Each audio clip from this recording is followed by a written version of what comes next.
Hello বন্ধুরা, আজকে আমরা দেখব জাপানিজ অ্যানিমে ব্লাড ল্যাডের সিজন 1 এপিসোড 9। ভিডিও ভালো লাগলে লাইক দিন আর চ্যানেলটা সাবস্ক্রাইব করতে ভুলবেন না। এই এপিসোডে অনেক তথ্য আছে, দ্রুত কাটে একসাথে নানা সিন দেখায়, তাই মন দিয়ে দেখলেই গল্পটা পরিষ্কার হবে। চলুন শুরু করি। Blood lad season 1 episode 9। হিরোর বড় ভাই ব্রাস ছোটবেলায় দেখেছিল নতুন ডিমন লর্ড আগের ডিমন লর্ডের হার্ট ছিঁড়ে নিচ্ছে। সেই স্মৃতিতেই সে ডেমন কিং প্যালেসে আছে। সেভাবে অনেক বছর কেটে গেছে, কিছু গোলমাল করলে শেষ। অফিসার বলতেই ব্রাস ঠাট্টা করে, তুমি যা বলবে ডার্লিং শুনবো। তখন তাকে চুপ থাকতে ধমক দেওয়া হয়। এক সৎ পুলিশ বলে, ব্রাস দেখা হয়ে ভালো লাগলো, কিন্তু ডেমন কিং এর সামনে চালাকি করলে গুলি করব। ব্রাস জানায় এই কলার থাকায় সে ম্যাজিক ব্যবহার করতে পারবে না, তাই ভয় নেই, ভেতরে নিয়ে যান। এভাবেই তার ভাই বলে। হিরোইন ভয় পেয়ে স্টাসকে ডাকছে। ড্রাগন দেখে আরো ঘাবড়ে যায়। নিচে নামতেই সে স্বস্তি পায়, পড়ে মরবো ভেবেছিল। ছেলেরা মনে মনে ভাবে, তুমি তো আগেই ভূত। সেখানে তার বাবার মতো এক সার্ভেন্টও আছে।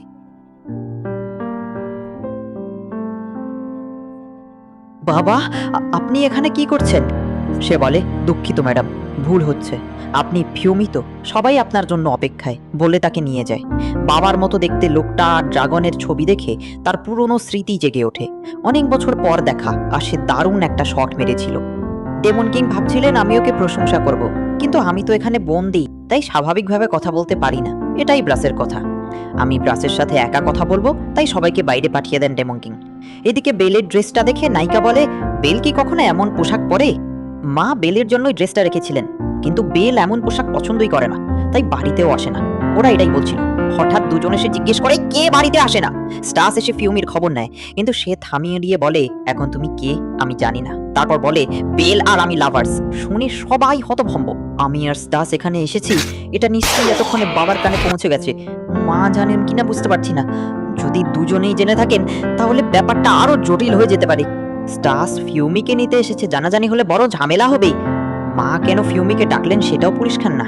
তখন ভাই বলেছিল, ফিউমি তোমার কাছে সবচেয়ে গুরুত্বপূর্ণ, তাই না? তাকেই রেজারেক্ট করতে চাইছো। এখন তার কথার মানে বুঝছি। সে জিজ্ঞাসা করতে যাচ্ছিল, তুমি কি স্টাসকে ভালোবাসো? তার আগেই সে ভাইকে মেরে ফেলে। বেলের ইচ্ছে না থাকলেও হিরোর জন্যই করছে। এদিকে ফিউমিকে তার মা ডাকছেন।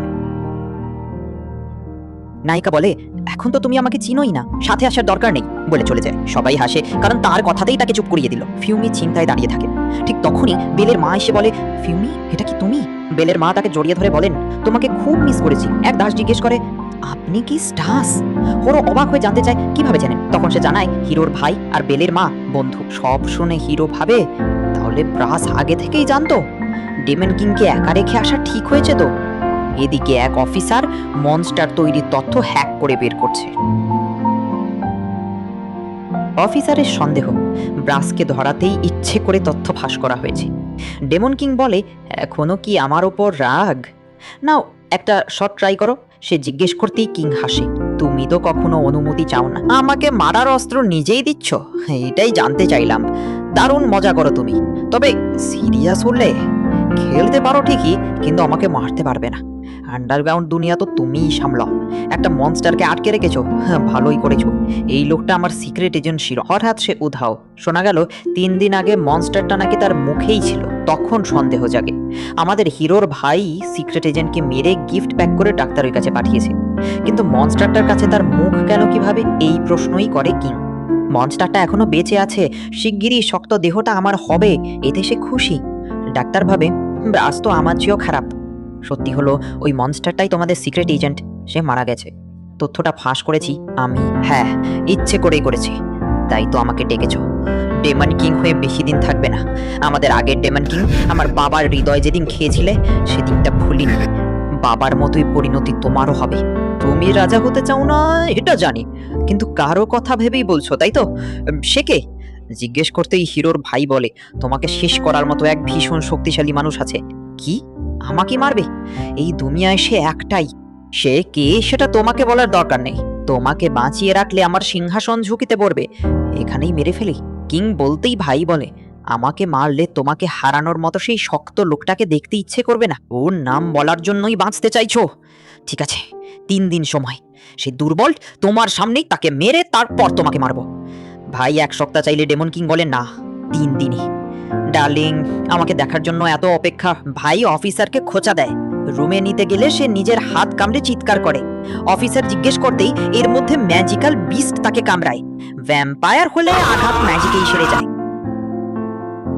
আমি ম্যাজিক ব্যবহার করি বলে বিস্টটা কামড়াচ্ছে, তাড়াতাড়ি ছাড়াও, তাহলে ওকে থামাও। আমি কিভাবে থামাবো? সে বলে। অফিসার ছেড়ে দিতেই ভাই 1 পাতায় তাকে অজ্ঞান করে পালায়। ব্রাসের হাতে বিস্টের কামড়ে রক্ত ঝরছে। তখনই কড়া অফিসার এসে সব দেখে।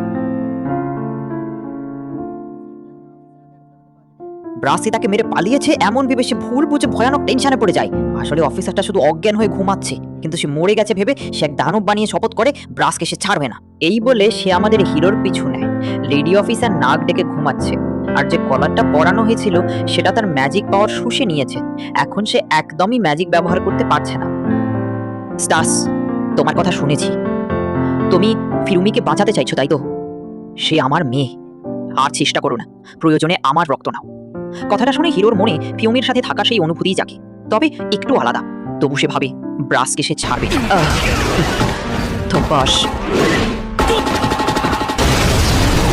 তোমাদের রুমটা দারুণ, ফোনটা একটু দেবে? ভাই জিজ্ঞেস করে। হিরো বলে, ডপেলগ্যাঙ্গার মানে কি? জবাব আসে, এই দুনিয়ায় তোমার মতো আরেকজন থাকে, তাকে দেখলে মৃত্যু নাকি নিশ্চিত। এরপর বেলের ছোটবেলার একটা ছবি তার মা দেখান। হিরো দেখে তখন যেমন ছিলেন এখনো ঠিক তেমনই আছেন। হিরোইন বলে, এই রামেন শপে সে বাবার সাথে আসতো। মা জানান তিনি আগে এখানে কাজ করতেন। রামেনের টানেই তিনি ডেমন ওয়ার্ল্ড থেকে হিউম্যান ওয়ার্ল্ডে আসতেন। মা বলেন তখনই 4 জনের দেখা হয়। হিরোইনের মা আর বেলের মা দেখতে একদম এক। ডেমন আর হিউম্যান ওয়ার্ল্ডে থেকেও তারা দুজন একই রকম। মুখোমুখি হওয়ার পরই তাদের শরীর আর স্মৃতি এক হয়ে যায়। তাই এক সত্তায় মিশে গিয়ে হিউম্যান ওয়ার্ল্ডে তার এক মেয়ে, ডেমন ওয়ার্ল্ডে আরেক মেয়ে থাকে। তখন তারা অবাক হয়ে ভাবে, তবে কি তারা দুজন বোন? লিজকে বলা হয় 30 মিনিটের মধ্যে আইসক্রিম শপে জাজমেন্ট ট্যাক্স নিয়ে আসতে। ভাইয়ের সাহায্য দরকার শুনে লিজ রাজি হয়। অজ্ঞান করা পাতা দিয়ে হিরোর ভাই একজনের কস্টিউম নেয়। প্রথমবার ভাই সাহায্য চেয়েছে ভেবে লিজ তাকে বাঁচাতে যায়, কিন্তু গেট আপ পাল্টিয়েও সে কিভাবে ধরা পড়ে এটাই তার চিন্তা। আপনারা পুরো ভুল বুঝছেন, আমি তাকে মারিনি, কখনোই না। ঘটনাস্থলে যে রক্ত দেখেছেন সেটা আমারই রক্ত। আমি ওকে আঘাত করিনি, ওকে বাঁচানোর চেষ্টা করছিলাম। দয়া করে বিশ্বাস করুন, আমি খুনি নই, সবটা আসলে অন্যভাবে ঘটেছে।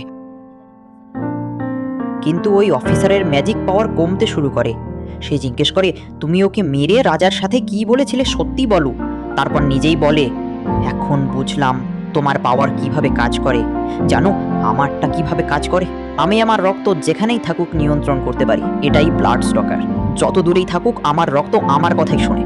সে বলে ঘুমিয়ে থাকা ওকে এখনই মেরে ফেলবো, কিন্তু নায়ক বলে মিথ্যা কথা, আমি বিশ্বাস করি না। তার রাগ কমতেই তার পাওয়ারও কমে যায়। ও মারা গেছে। এই রাগ থেকেই সে এত শক্তিশালী, এটা বড় ভাই বুঝে যায়। সে বলে, চাইলে ফোন করে জেনে নাও ও বেঁচে আছে কিনা, ততক্ষণ আমরা আইসক্রিম খাই। ফিউমির মায়ের কারণে তার ভেতরে একই অনুভূতি জাগে, তবে ফিউমির মধ্যে বাড়তি কিছু আছে। নায়ক হঠাৎ জিজ্ঞেস করে, ফিউমি তুমি ভার্জিন? সাথে সাথে সে তাকে টেলিপোর্ট করে দেয়। বেল বলে, ওকে ছেড়ে দাও, এখন কি করবে? নায়ক বলে, এখানে আসার পর থেকেই সব গুলিয়ে গেছে, মাকে দেখার পর আরো বেশি। সে বলে, চিন্তা করো না, রেজারেকশন হলে সব ভুলে যাবে। স্টাসকি বলেনি ঘোস্ট থাকা সময় আর কিছুই মনে থাকবে না। তাহলে কি আমি সব ভুলে যাব? সে ভাবতে থাকে। এখানেই এপিসোড শেষ। জানা যায় নায়কের বাবাই আসল ডিমন কিং ছিলেন, আর বর্তমান ডিমন কিং তাকে মেরে সিংহাসন দখল করেছে। এটা দেখে বড় ভাই ঠিক করে ডিমন কিং এর প্রতিশোধ নেবে। সে প্ল্যানও বানায়। ফিউমির মা ডিমন আর হিরোইনের মা মানুষ, কিন্তু দেখতে দুজন একদম একই। দুজন মুখোমুখি হতেই তাদের শরীর এক হয়ে যায়, স্মৃতিও মিশে যায়। তাই বেলের মাই আসলে ফিউমির মা, আর সে কারণেই ফিউমির প্রতি তার আলাদা টান। হিরোইন ঘোস্ট থাকলেই শুধু ডিমন ওয়ার্ল্ডে থাকতে পারবে। এই কারণে তার মা নায়ককে বলে তাকে রেজারেকশন না করতে। এরপর কি হবে জানতে হলে নেক্সট এপিসোড দেখতেই হবে।